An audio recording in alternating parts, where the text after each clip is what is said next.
Tiniyak ng Bureau of Customs na hahabulin ang natitira pang mga luxury cars na pag-umayari ng mag-asawang Diskaya. May 15 araw naman ang mga Diskaya na ipresenta ang mga dokumento ng mga sasakyan. Yan ang ulat ni JM Pineda.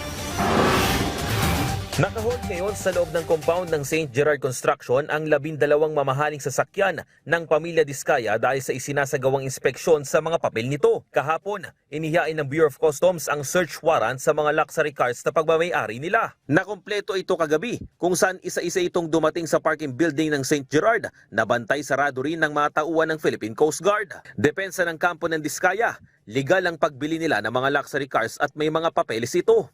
Pero ayon sa BOC, kailangan pa nila itong mapatunayan.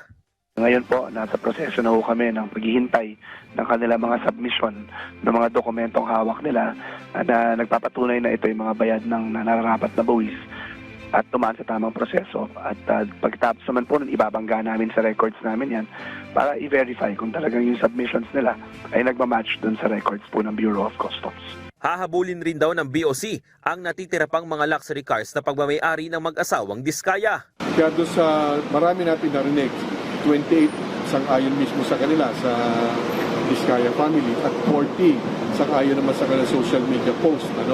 At kay Senator Jinggoy kahapon, 80. So at the minimum, we're looking at 28 dapat. Nagkataon lang na nauna yung 12 kasi yan yung in-apply natin kagad dahil kapag binuo pa namin yung 40, magtatagal lalo.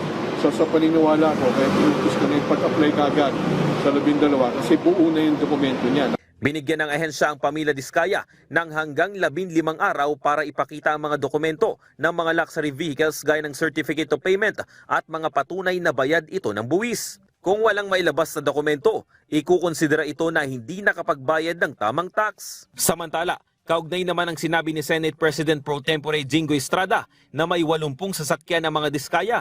Sagot ng kampo nila. Nagkausap po kami sa telepono ni Sir Curly. Ang sabi niya, baka hindi pa nailipat yung mga ibinenta nilang mga sasakyan ng previous years. Binigyang diin niya na lahat ng luxury car ng mga Diskaya ay rehistrado at nabili dito sa Pilipinas. Paliwanag pa ni Samaniego, ang 10 sasakyan na hindi naabutan ng Bureau of Customs sa pagsilbi nito ng search warrant ay nasa preventive maintenance. JM Pineda, para sa Pambansang TV sa Bagong Pilipinas.